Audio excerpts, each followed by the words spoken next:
Hello, hello. Maayong buntag atong tanan. Kumusta mga higala? Mga ko pasensya, wala ta naka-show kagahapon no kay nasakit ko. Naglain pa gani ang akong pamati karon apan sa matod pa nila no, the show must go on. So pizza 24 sa bulan sa Agosto 2018. Mo na itong episode number 12. Kumusta mo diya? No? Lain na sa ding episode sa atong programa nga gitawag og bagong danag. Sa pasensya kung tingog medyo lain pa akong tingog pero uh, ato ning padayonon. Kini nga programa dedicated para sa pag-usbaw sa atong critical thinking, atong pagka matukion nga pangisip ug ang skepticism ang pagkamadudahon. Sa atong katalimbang Pilipinhon, ilabi na gyud kita mga Bisaya ug nabaw pagyod para sa atong mga kabatanunan karon. Para ni labi na gyud sa kadtong mga batanon nga gipangpugos og pasimba sa ilang mga ginikanan, gipangpugos og pasilbi sa mga simbahan para inyo ni. Ay mo kahadlok, ay mo kaulaw og tawag sa atong programa. Safe space ni para ninyo. Pangutana mo, ipadayag inyong mga nahuna, mga kabalaka o uban pa. Kabahin sa mga pagtutuo sa inyong mga pamilya. Anonymous man ta din ayaw ituga ning tinuod ninyo nga pangalan. Ayaw ibutyag ang inyong identity. Wala ko'y pakialam no kung kinsa manggaling mo. Ani ata din aron pagtuki, paglantugi nining mga pagtutuo sa atong katilingban. So padayon na karon sa istorya nga mabasa nato dinhi sa libro sa Genesis.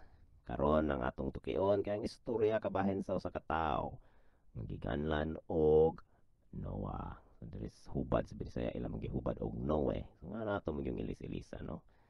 Ato lang kung tawag og Noah pastilan. Genesis kapitulo 6. Sige larga. Na ni title rin pagkadautan sa katawhan. Niadtong panahona daghan na ang mga tao sa kalibutan ug maanyag ang ilang mga anak nga babayi. Nakita kini sa pipila ka langitnong mga binuhat ug ipangasawa nila ang ilang nagustuhan. Unya ang Ginoo miingon, dili ko tukutan ang tao nga mabuhay hangtod sa kahangturan kay tao lamang siya. Sukad karon kutob ra gayod sa 120 ka tuig ang ilang kinabuhi. Niadtong mga adlaw ug bisan pa gani sa misunod nga panahon, dihay mga higante sa kalibutan. Sila mga anak sa mga babae nga sama nato ug sa mga langitnong binuhat. Sila mga bayani ug mga bantugang tao sa karaang panahon. Ang mga babae kuno nakit-an sa pipila ka mga langitnon nga mga binuhat. Mga lalaki ri ay. Baka pulos lalaki ang mga langitnon nga mga binuhat. Walay babae nga langitnon nga binuhat. Pupuriha mo gyud ni no sa mga istorya ba sa karaang panahon sa Greece, dito sa Grisya. Nga kuno ang mga Ginoo nakig-usa sa mga makalibutanon nga mga binuhat. Ug mao nakaanak og mga gitawag og demigods. Katunga tao, katunga Ginoo. Di ba? Kanumduman nila ni Achilles, ni Heracles, o ni Perseus. Kung mauto sila ang mga bayani o mga bantugan ng mga tao sa karaang panahon, kinsa man ni sila. Tuming gitawag og myth karon no. Nganong wala man ta nakadungog aning mga bantugan ng mga tao sa karaang panahon. O di ba mao ni ang gipasabot dinhi? Si Achilles, silang Heracles, mao ni gipasabot dinhi mga bantugang mga tao. Niya pag yun. Nahihisgod rin, gitawag og higante. Higante daw. Mas may pasabot sa higante. Giants, di ba? Na ang pulong nga giant, gikuha na to sa pulong nga gigantes sa Greek. Gikan ni sa Greek mythology, no? Sa kakaliwat nga mga aggressive, mga agresibo o mga kusgan nga mga binuhat. Mga anak ni Gaia, no, ang Mother Earth, ug sa mga tulo sa dugo ni Uranus ang sky. Sama sa tao ang ilang mga dagway ug gani sama ra pod sa tao ang ilang gidakon. So dili na mao ang higante nga imong gihunahuna karon nga dako kayo o baka taas kayo nga tao. Dili.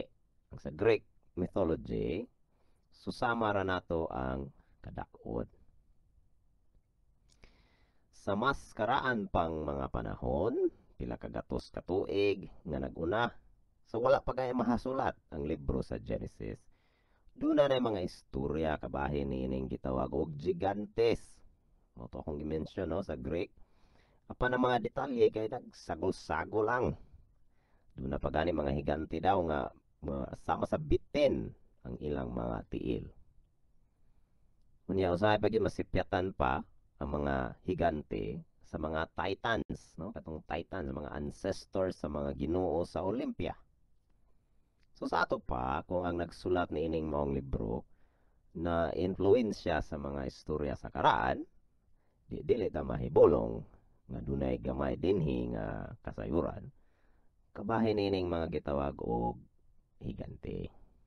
Ang mga istorya-istorya ni. So, maklaro na to no nga kanang nas Genesis dire ako rambos ni mga istorya sa karaan. Ay, unya human may pahamtang og limit no tagal ang Ginoo sa kinabuhi sa tao. Nga kutob na lang kuno 120 ang edad. Unsa man ni? Mao ni silot sa tungod sa mga gibuhat sa mga langit nung mga nilalang nga nakigiusa sa mga tao. Mga nabuak nasa dire ang istorya. Right, wala na sumpay ba? Lain na pud nga tampalos sa mga kamot sa editor ni ining maong libro. 120 nga limit sa edad. Natoy taga France nga babae no si kita to siya Jean Calment. Ang pinaka documented nga namatay sa dako kay nga edad no. Pila edad niya 122. Kung ako na sayo or 121 ba to? Nilapas og 120. Natin any margin for error no. Atong pala yun, versikulo 5, kapitulo 6, gyapon ni sa Genesis. Pasensya akong tingog kay dili naglayan akong paminaw karon. Unya nakita sa Ginoo nga hilabihan kadautan sa mga tao sa kalibutan. Ug kanunay lamang ngilad ang ilang gihunahuna. Nagbasol siya nga gibuhat niya ang tao diha sa kalibutan ug nakapasubo kini kaniya. Busa maingon siya, laglagon ko ang tanang tao nga akong gibuhat. Laglagon ko sab ang tanang mananap o mga langgam kay nagbasol ako nga gibuhat ko sila. Apan gikahimutan sa Ginoo si Noah. Sa pa nagbasol ang Ginoo nga gibuhat niya ang tao sa kalibutan kay kuno hilabihan kadautan ug kanunay lamang ngilad ang ilang gihunahuna. Doon na may option ang Ginoo nga magmugna og tao nga pulos buutan. Pwede ba siya makabuhat og mga tao nga sama nini mga buutan? Mga matinahuron og dili makaunahuna og ngilad. Pwede ba? Kang kinsa man ang sala nga ang mga tao dautan. Gani, mahinumduman nato sa milabay nga istorya sa Genesis. Nang tao wala gani nakahibalo ug unsay maayo unsay dautan. Hantod nga giduganan sila sa serpente, ang honest nga serpente. Mao nga nakakaon sa kahoy sa kahibalo sa unsay maayo ug unsay dautan. Mao nga duna na sila kahibalo human adtong itabuha. So kung dunay option ang Ginoo kung unsa nga matang sa mga tao ang iyang imugna, di iya haraning sala nga nagmugna siya mga tao nga dautan ug ngilad nga mga ngilad nga panghunahuna. Nya karon daw sama sa usa ka gamay nga bata nga wala nakuha iyang gusto, mingingon ang Ginoo nga laglagon niya ang tanang tao. Apil pagyud pod gani ang mga mananap, laglagon pod niya apil. Ingon ani ka putong ang maong Ginoo. Ingon ani ka childish, nagtantrum. Sa iyang kagamhanan kay gamhanan man kuno ni siya. Ug sa iyang kamaalamon kay maalamon man daw ni siya. Ug sa iyang pagkamahigugmaon kay mahigugmaon man daw ni siya. Mao niyang solusyon. Laglago na lang ang tanan tao nga binuhat niya. Unya sa kaputong sa iyang utok, apilon pagyud niya laglag ang mga mananap. Pagka-irresponsable. Unya mao ni nga Ginoo magpadaig, magpasimba, magpaampo ay pastilan. Kinsa mang tao nga sakto sa pangisip nga dunay amor nga makadaig ug makasimba ning maong Ginoo ha.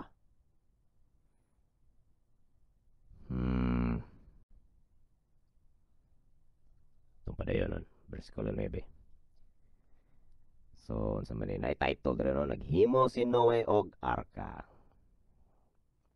Mao kini ang sigilanon mahitungod ni Noah, Noe, ang padre. Nga usa ka matarong nga tawo. Siya lamang ang gikahimutan sa Dios niadtong panahona kay matinumanon man siya sa Dios. Aduna siya tulo ka anak, si Hem, si Ham, ug si Japet. Apan ang katawhan dautan at tubangan sa Dios ug ang kalibutan na puno sa ilang pagkadautan. Kitanaw sa Dios ang kalibutan ang nakita niya nga ngilad kini. Kay dautan man kaayo ang mga binuhatan sa mga tao. Unya ang Dios miingon kang Noe, nakahukom ako sa paglaglag sa tanang tao. Puohon ko sila sa hingpit. Kay ila man gipasagdan, gidagsang sa kalibutan ang ilang daotang mga buhat. Busa paghimog arka, gikan sa kahoy nga gopher. Buhati kining mga lawak ug buliti og aspalto ang sulod ug ang gawas niini. Ang gitas-on niini 133 ka metros, 22 ka metros ang gilapdon ug 13 ka metros ang kahabugon. Buhati atop ang arka ug palabwa kini og 44 ka sentimetros. Ibabaw sa mga bungbong niini. Himuha ang arka nga tulo ka andana ug buhatig putahan sa kilid niini. Palunupan ko ang kalibutan aron pagpuo sa akong binuhat, sa tanang binuhat. Ang tanan nga naa ibabaw sa yuta mga matay. Apan magbuhat ako og kasabutan tali kanimo og kanako. Sakay sa arka uban sa imong asawa ug mga anak ug sa ilang mga asawa. Pagdalag laki ug babae sa tanang matang sa mga mananap ug sa matag matang sa mga langgam aron dili sila mapuo. Pagdala usab sa tanang matang sa pagkaon ug tipigi kini aron inyong makaon ug makaon usab sa mga mananap. Gituman ni Noah kining tanan sumala sa gisugo sa Dios kaniya. So zaniya na ang bantugan nga istorya kabahin ni Noah ug ang lunop sa tibuok kalibutan. Gihatagan ng mga detalye kabahin sa arka nga gipabuhat sa Ginoo ni Noah.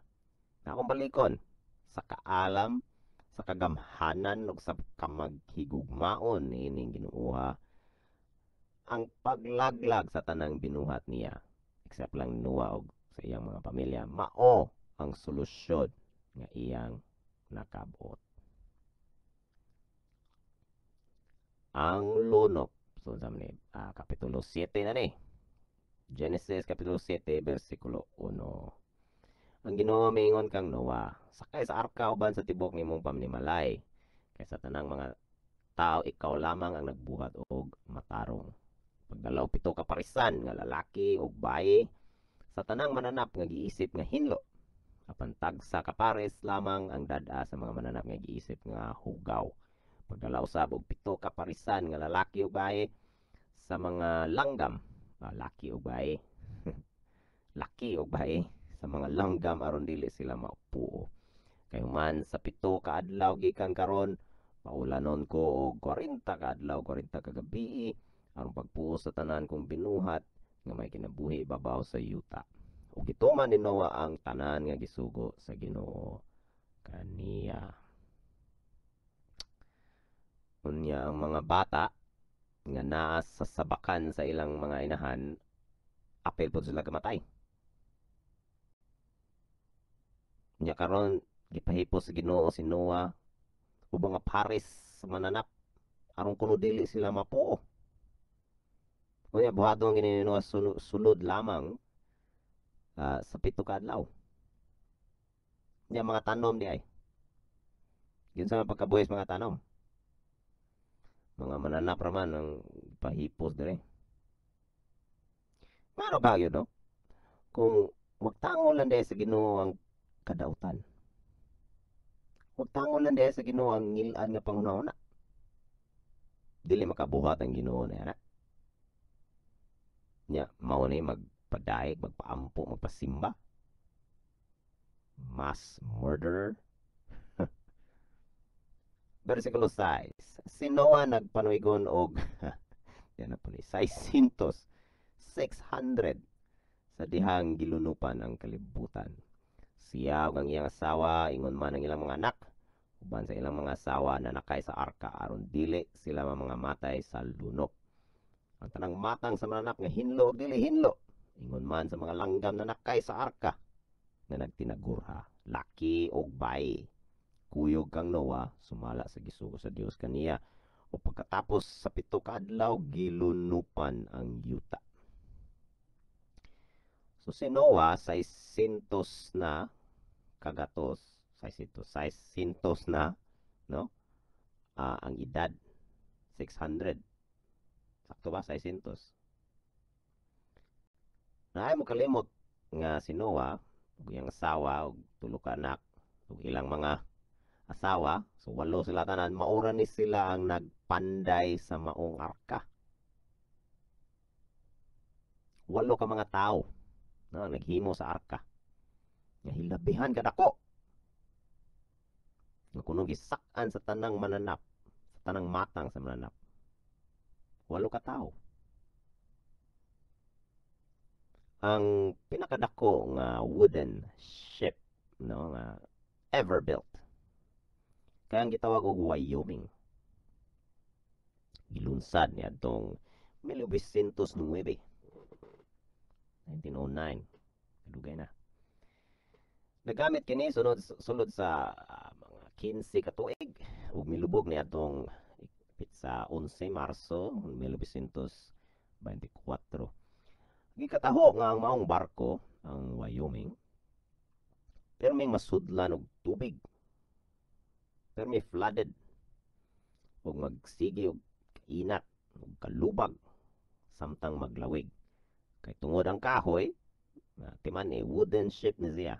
Mo ni ang pinakadako nga wooden ship ever built. 1909. Ha?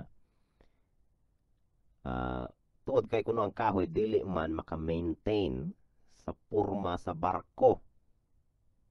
Mag-inat-inat, maglubag-lubag, ug permeng masudlan og tubig. Hantod nga milubog gyud pag 1924. Na-quote din The Wyoming was so equipped that it could be operated by a minimal crew of 13. Huh? The Wyoming represented the highest development in the construction of wooden sailing vessels. 1909, Wyoming. Wooden ship. Pareha gidakon sa arka ni Noah. 13 ka tao. Ha? Mga professional. Apan wala, milubog. Wala na kaya. Gikataho pa gani nga ang tanang crew sa Wyoming nangamatay. Apil ang kapitan, no? Patay tanan. Yang arka ni Noah, Walo sila ka buok, wala kita kibaw. Posible wala sila kaalam no kung saan pag ah, pagdala og arka ingani kadako nga barko sa tubig ug ang ilang panuigon si Noah 600 na no ang edad atong padayonon. Bersikulo 11, kapitulo 7 na ni sa Genesis. Si Noah nagpanuigon na og 600 ug sa ika-17 nga adlaw sa ikaduhang bulan mibuhagay ang tanang mga tubod sa tubig gikan sa kahiladman sa yuta ug nangaable ang mga bintana sa langit ug nagulan sulod sa 40 ka adlaw ug 40 ka gabi. Niadto kayo adlaw na nakay sa arka si Noah ug ang iyang asawa uban sa ilang tulo ka anak nga si Sem, Ham ug Japhet ug ang ilang mga asawa. No, na nakayusab uban kanila ang tanang matang sa mga mananap, mga ihalas ug pinuhi, mga dagko ug gagmay, ug ang tanang matang sa mga langgam, laki ug baye sa matag-matang sa tanang binuhat na nakay sa arka uban kang Noah sumala sa gisugo sa Dios. Kunya gisirhan sa Ginoo ang pultahan sa arka. So Ginoo pagigisira sa arka. Ipadayon paglunop sulod sa 40 ka adlaw ug milalom pag-ayo ang tubig ug milutaw ang arka. Milalom pagyud ang ug dugang ang tubig ug ang arka naglutaw-lutaw na niini. Ilabihan gayud pagsaka sa tubig nga gilapawan niini ang tanang habog nga bukid sa kalibutan. Ang tubig milapaw ug mga 7 ka metros sa tumoy sa kabukiran. Busa na nga matay ang tanang may kinabuhi, ang mga langgam, mga kahiyupan, ang tanang gagmay nga mananap ug ang tanang tao. Wala diri mention nga ang mga tanom ihumol mo ilam sa tubig, mga matay pod. Labi na gihulom nimo pati kadugay no. Dili tanan pero kasagaran sa tanom patay. Ang tanang binuhat nga may gininhawa nga nagpuyo sa yuta nga matay. Ipuo sa Ginoo ang tanang may kinabuhi sa ibabaw sa kalibutan. Ang mga tao, mga kaayupan, ang tanang gagmay mananap ug ang mga langgam. Sinuwa lamang og ang iyang mga kauban didto sa arka ang wala na nga matay. Ang lunop misugod paghubas human sa 150 ka adlaw.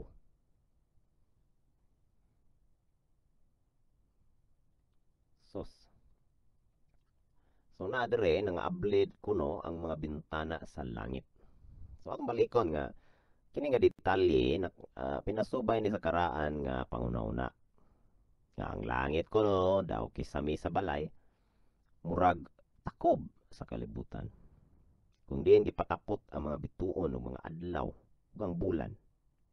Apan karon nasayad naman kita pinaagi sa atong pagtuki no gamit sa science nga walay firmament o gahi nga structure sa ibabaw sa atong panganod. Walay hibanggaan nga kisame ang mga rockets kung mugawas sa kalibutan no padulong sa space. Ignorante pa yung tao nagsulat niining maong istorya. Mas magpabugat pagayod nga fiction lang kaning maong istorya. Ug nganong dunay mutuon niini nga literally nahitabo gyud ambot lang yan. Mga tapulan huna-huna o baka bunga lang gayod sa ilahang naagian nga indoctrination. Pero okay lang. Okay lang. Education fixes ignorance. So pasensya lang nato ni sila no. Ug atong tabangan nga makita sa kamatuoran. Mao na nga natani nga programa nato dinhi. So dili lang ako nahuson og basa no sa Genesis kapitulo 8 hangtod sa 10. Nag-isgot pa ni Noah daring napita. Kung kinalipong nako og hunahuna nga dunay mga tao, no, mga edukado, mga maalamon nga mutuo literally nga nahitabo ang istorya ni Noah. Nalukop na lang og nagtuyok-tuyok ang pipila ka mga believers, no? Niining mga istorya aron sa pagpangita og ebidensya. Apan hantod karon, pakyas lang gihapon. Walay ebidensya ang arka, walay ebidensya sa usa ka lunop sa tibuok kalibutan, no? Worldwide flood. Magunaw na ganita. Ang usa ka lunop sa tibuok kalibutan, kuno ming lanat og usa ka tuig. Dili ka magbilin og ebidensya. No? Geological evidence niini magsyagit unta sa ka-obvious. Apan wala gyud. Pila na ka expedition ngadto sa Ararat mountain ranges, no? Kay diha man kuno ni tugpa tong arka ni Noah. Diha sa eastern Turkey karon. Wala gyud. Pila na ka pagpanlungag o pagpangkalot sa yuta sa lain-laing lugar sa kalibutan. Wala gyud ebidensya sa worldwide flood. Zero. Ang ebidensya pagani is ang contrary. No, ang opposite pa nga wala nga dili mahitabo nga dunay worldwide flood nga nahitabo sa una. Daghan pa gyud ang daghan pa gyud issue ang maong istorya. No? Diin man gikan ang tubig. Kunya diin man padulong. Kabalo na ta karon pinaagi sa science nga unsa ka daghang tubig ang naa sa ocean. Sa daghang tubig na ilawom sa yuta, sa daghang tubig ang no, nasa lain-laing lugar, ang nasa atmosphere. Dili gyud iigo nga mo lunop sa tibuok kalibutan nga mulapaw pila ka metros sa pinakataas nga kabukiran. Dili pa igo. Lain problema ang mga mananap. Giyon sa nila pagsanay og balik. Giyon sa po nila pagbalik sa ilahang natural habitat. Pananglitan ang mga kangaroos sa Australia. Kung gikan sila Turkey, kay digto man ning dunggo ning arka, digto man ni unsa na ning dunggo. Pag wala na sa tubig, digto man kuno na nasangit sa Ararat.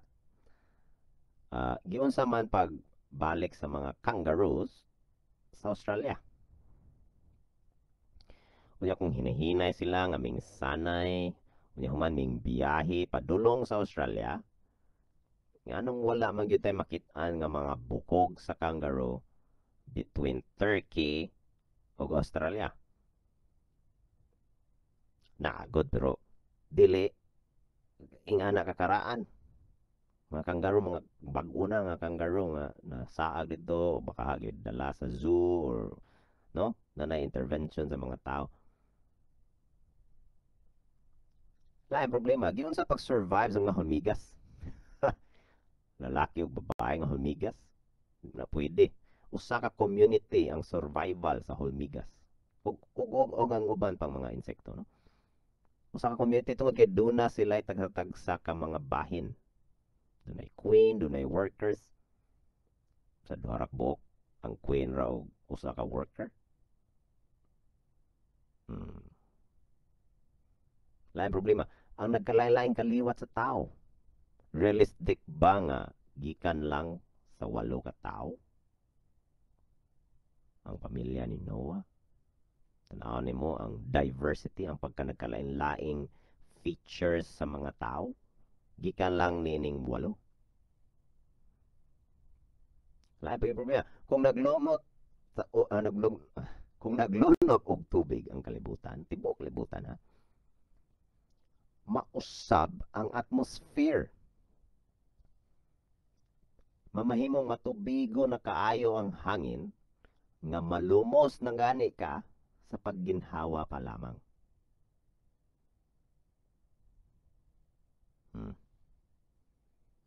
Problematic ang maong istorya. Agi tapos doon ako'y laing istorya. Doon nato'y tao nga ginganlan og Utnapishtim. No, usa ni siya ka survivor. nakasurvive ni siya uban sa iyang pamilya. Ug kuyog sa pipila ka mga mananap ug mga artisano no mga craftsmen si Ot na Pishtim. Ming survive sila tungod sa pahimangno sa Ginoo. Pero dunay nga no, Ginoo nga si Iya. Gitug-anan siya ni Iya nga pagagubon sa mga Ginoo ang tanang buhi sa kalibutan. Pinaagi sa usa ka lunop. Mao nga gipahimo niya si Utnapishtim og dako nga barko aron nga maluwas sila sa lunop. Tuod man gilunupan sa tibok kalibutan ug naluwas gyud si Utnapishtim ug ang iyang mga kuyog sa barko. Human gihimong immortal si Utnapishtim no sa mga Ginoo. Kaning maong istorya nakaukit sa kapin sa napulo ka mga clay tablets sa ancient Sumeria no sa Mesopotamia. Ang maong clay na pitsahan nga gisulat niadtong mga 2000 BCE, 2000 before Common Era. Atong hinumduman nga ang Genesis na pitsahan nga gisulat between 1000 BCE to 500 BCE. Sa simpleng pagkabutang, ang istorya ni Noah ang usa sa pinakakaraan nga example sa plagiarism, no? Ang pagpangopya sa ginama sa lain tao. Dugang pa, doon na sa tuy tao, no, nasa ko lang istorya din eh, nagiginlan og Atrahasis. Usapod ka survivor. Nakasurvive siya, uban sa iyang pamilya. Nag-survive sila tungod sa pagpahimangno sa Ginoo. No, nay pahimangno nila nga Ginoo nga gingalag Inki. Gitug-anan si Atrahasis ni Inki nga pagagubon sa mga Ginoo. Ang tanang buhi sa kalibutan pinaagi sa usa ka lunop. Oops, tay para god. Nakabasa namdan eh. Kaning maong siglano ni Atrahasis nangagikan ni sa ancient tablets sa Acadia. Ni sa Mesopotamia gihapon. Napitsahan nga gisulat around 1600 BCE. Mas nauna ang sugilanon ni Utnapishtim apan naguna pa sad ni sa sugilanon ni Noah. Isa to interested katong sugilanon ni Utnapishtim mo to gitawag og Epic of Gilgamesh. No, i-research ninyo katong mga tinahan. Oy, pastilan. Daghan din sila.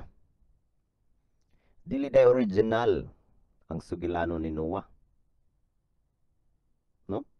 Ya kumutan pa ka sa uban, doon na pagyod, doon ay Erido Genesis, Sumeria gihapon. Ang sugilano ni King Mano sa India, baha, no? Naluwas pamilya, sakay barko. Ang sugilano ni Tata og Nene sa Aztec, pulo sugilanon sa Ginoo nga ming papas sa iyang binuhat pinaagi sa lunop. Pulos naglambigit og barko o arka, lunop, ug doon na pa'y mga paghuman na sa lunop, ang pagbuhi og langgam aron kuno pag test no kung doon na ba'y yuta.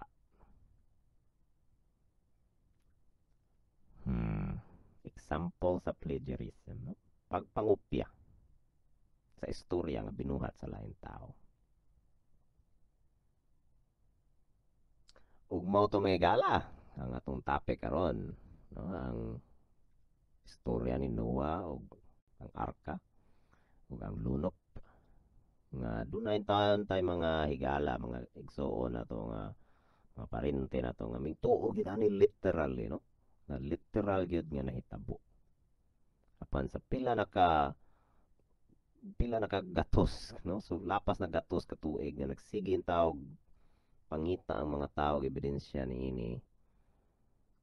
Wala gyud. Unya pagani ang atong ebidensya nga nakit-an nga duna pa'y mga maskaraan pa nga istorya kaysa kang Noah nga mao ra istorya ha. Ginoo yang gubon ang yang hinimo pinagi sa lunop unya human duna siya giluwas tungod kay gipahimo niya og barko o arka mao to nga naluwas. Hmm. Isip-isip mga kaigalaan.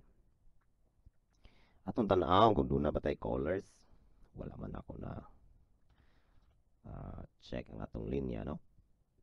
So, usa ni siya ka live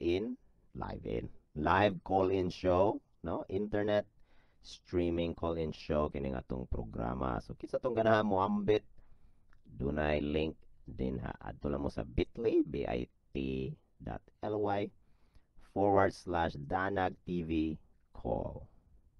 Okay, kung ganahan mo ambit. Ayaw mo ka uwaw god. Puros man ta ako andere. Puros ta anonymous. No? Okay lang ninyo. Di sa mo kailan ako. Puro ta anonymous din eh. So, tanatog doon na pa tayo chat. Walay chat. Okay. So, palihog share ano itong programa. Especially katong inyong mahununaan nga ganahan ninyo pa patawagon kay kinahanglan aron matabangan na to sila. I-share ni atong programa. Kay nata dinhi tagadlaw nga Webes karon na sipyata adlaw nga Bernes. Matag buntag alas 7 hangtod alas 8 sa buntag, no? Ato pa ning obserbahan kini atong schedule. Mo sign up ko og Twitter aron pwede mo maka-check sa Twitter sa atong mga announcements ug unsa pa din ha, no? Pwede ta maka-interact didto. May mga pangutana ug unsa pa. Pero mao na ako ang sunod buhaton, no? Atong butang ako ang link dito sa ato ang sa YouTube, sa ato ang blog sa blogspot ng bagondanak.blogspot.com. Sige, so kini ug uban pa ang atong iskutan sa sunod nga mga episodes ni atong programa. So interesado mo sa pag-explore, ayaw kalimot og subscribe na mga links din na ug share niini para sa atong mga Pilipino na to nga mga higala, no? Sige, dinhilang usa ko. Antod sa sunod higayon, daghan kayong salamat.